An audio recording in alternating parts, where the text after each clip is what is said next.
And again, a difficult position to defend. We saw just before that they decided to go right. Tanaka, the halfback, he shot to that right-hand side, to the left for him as he's defending, as we look at it now. So he went from where he's standing on the left-hand side of the scrum at halfback.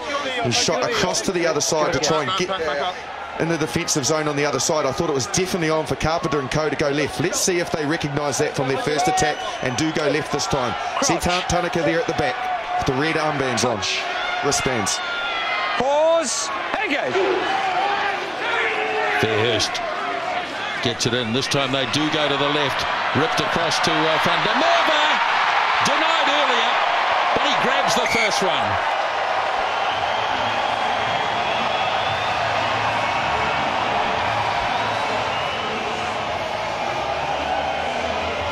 So they did go left. Van der Merwe was denied. He was probably unlucky not to get the try. It was only sensational Japanese defence that restricted it. However, it didn't take long for him to cross the chalk in the finish. The scrum was nice and solid. Carpenter and co picked the right way this time. You can see that it's just a nice wide pass there from Van der Merwe. And Munro was the man who set it up for him, and he beat the tackle. You'd have to say poor defence, Ian Smith. Yeah, it was poor defence. It was a one-on-one chance from Endo to nail him, but this fellow broke a few Tongan hearts about 10 days ago. He's broken some Japanese ones early on in the piece here, and that good result of a very solid scrum and a sensible option from the Canadians. So this will add to that with another 2 points and into the breeze. Nigh on perfect start. From right in front, James Pritchard converts, and the try scored by DTH Van der Merwe, a South African-born player, and it's 7 points to 0 after just 8 minutes.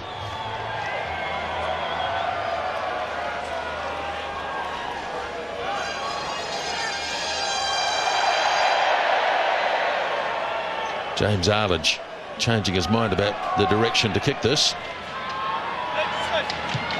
And gets it up nice and high. And waiting for this is open side flanker Chauncey O'Toole, busting through the first tackle, then through a loose pass, which didn't really need to be thrown at all. And now Japan have a real opportunity.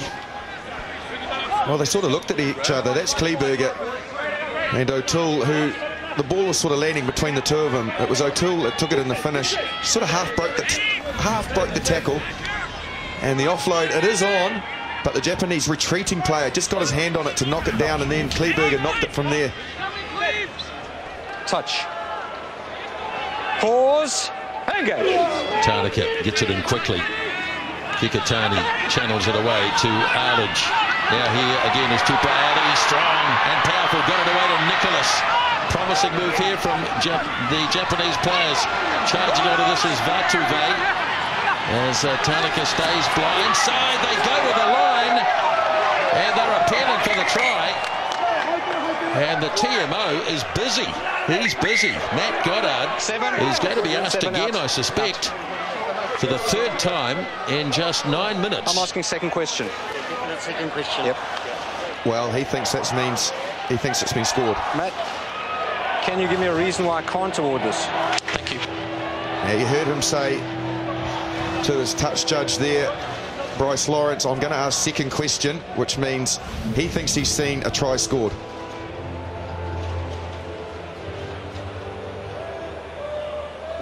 And he was right. Hits bang on. Jonathan, there's no reason. Well, Justin Marshall, we've seen Tupa Ailai twice with ball in hand, and twice it's been a big issue for that midfield of Canada. Certainly has. You won't see it in your shot now, but he's actually still down from the run that he made. He bust the line, then the offload. From there, Japan went down the blind side, and they went down there very well with plenty of support. And they eventually got across the line. We couldn't quite see who the scorer is, but you can see there in that shot, Tupaali, he is still down. And they will not want him to be leaving the field. Well, the try scorer was the hooker, Shota Huri. And here's James Arledge. Oh, beautifully judged. So both sides have struck early in the first 10 minutes. converted tries apiece, and plenty happening here. Look at the power and the offload as well. He just rolls the hand over the ball. From there, Tanaka goes down the blind side. And it's Hori that gets his hands on the ball, driven over by his mates. Crouch. Touch. Great start to this game. 13 minutes gone, 7 all. And this game means a lot to both teams as Carpenter takes it away. Good thumping defence there on Ryan Smith, who's already made his mark in this game, as they work it across to McKenzie out on the left wing side. Still in Canadian territory. Now Munro, and thumped up by Jeb Sinclair in the number 4 jersey. A good solid defence by Japan. Fairhurst. Good quick recycle. And it was Biden's that time. He's been pretty prominent. In goes Kitagawa to try and reef the ball away. Not able to do so though. And once again Canada keep it in hand, but it's a loose pass. Thundermerva has to snap it up, but they're going backwards here, Canada. So Fairhurst reaching in again. Munro standing inside the 22, but he can't kick it out on the full, and that's precisely what he's done. And they're going to have to go back. The pass was from way outside the 22. Well, he got plenty on it. I think more than he thought, as Ian Smith mentioned. Japanese coach John Kerwin, that they are playing into the wind a bit, Canada, but that just seemed to keep going, and looked like he just misjudged it. So another good opportunity for Japan, but their line-out's not going good. Try scorer Hori throws in. Kitagawa this time grabs it. Long pass goes out to the skipper Kikutani. Now Tanaka. Here's Hori. Oh, that's solid defence. That's really good front-on defence by Pat Reardon. In fact, no, it was Jason Marshall. Japan make it inside the 22. Quick ball cleared. Here's Arledge. Almost got into a gap. Couldn't quite free the arms. And penalty against Japan, not releasing. Well, James Arledge had got that pass away. They had a couple to spare. Well, certainly did. And you could see that he had burst the line and he just wanted to get his hands free. He couldn't quite get the pass away. If he had, you're dead right, he had 3 players outside him who were nice and flat to the line. And if he had managed to pop it, I think they would have been very, very close to getting a try from it. Well, some very good signs here from Japan. Some good continuity, some quick turnover, quick ball. And really speaking, they are creating a few issues for this midfield defence. Even without Tupailai on that occasion, it was Arledge that half got through. So there are things for Canada to think about in defence.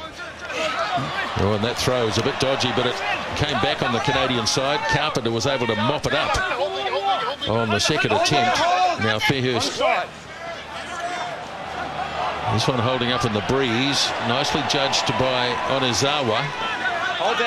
That's the 10-metre line, Canadian territory. Tanaka. Arledge looking just to weight this one down around about the 22. And now James Pritchard can clear with no problems from inside the 22. Well, it was a really nice kick from the halfback Fairhurst.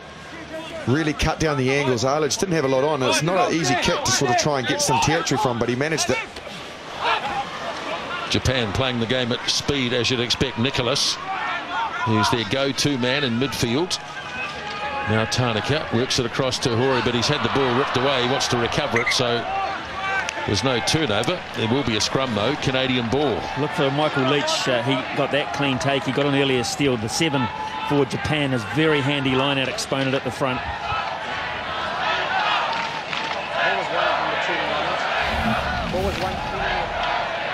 So this is Hori here, and he just gets the ball dislodged, can't hold on to it.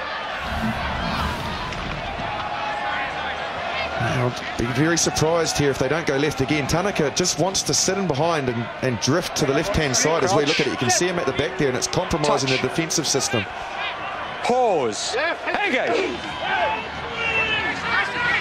Now Carpenter, they again work the left, and off goes Munro. This time Van der Merwe taken down at a good tackle by Robbins. Here is Bidens, who's really keen to get his hands on the ball. Fairhurst away for Munro. Drops the pass off to his fullback, Pritchard. But referee Kaplan was playing an advantage there, and it was against Japan. Now this will be into the winds, so it might be a bit far for a kick at goal.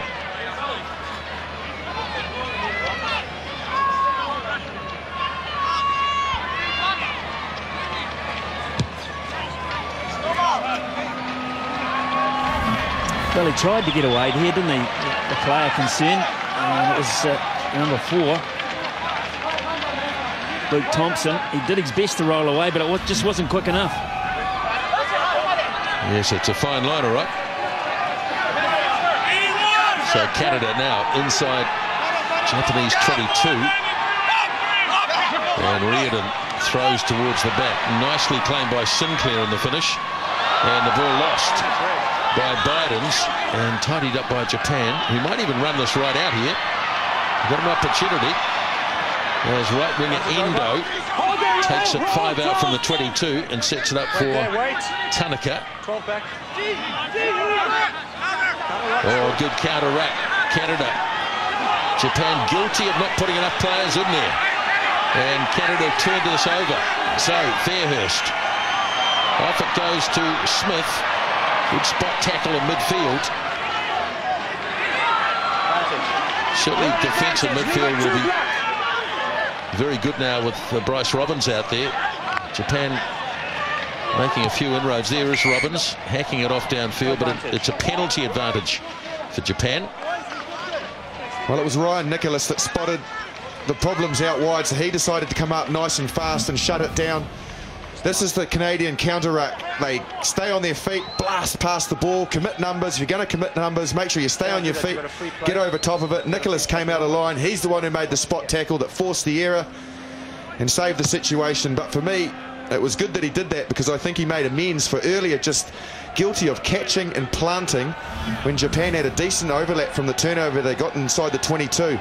When you get a player just catching and passing and planting, what I mean by planting is he catches it, just keeps his feet steady and shovels the ball on. The defence can drift off, so they ruined their overlap. He made up for it though, Nicholas, on defence. Corey, taken down by Thompson, and again they do it very quickly. Nicely weighted kick through, and Pritchard went in after it. He's hurt himself too. He really committed himself, James Pritchard, and that might be a serious knock. So the referee has rightly stopped the game. That was a head-on collision. We're not sure what it is. See, his head's down watching the ball. He's not even watching the player, and he's just copped a hand to the face from Nicholas. Yeah, accidental, purely accidental, but what a terrific little innovation there from James Arledge. A great variation on their play. First time really he's tried to put the ball, slip it in behind the Canadian defence, and it was beautifully weighted. They're going to get the turnover, they're going to get the opportunity for a midfield attacking scrum, but some nice touches from the Japanese number 10. And 22, we're going to see Connor Traynor in jersey 22. So not easy coming on the park and being the custodian at the back. He may just go onto the right wing. In fact, he has number 14. Matt Evans is going to play that to fullback role, and in the breeze, your positional play is even more important. Yes, well, Connor Traynor is inexperienced, just playing in his 4th test match.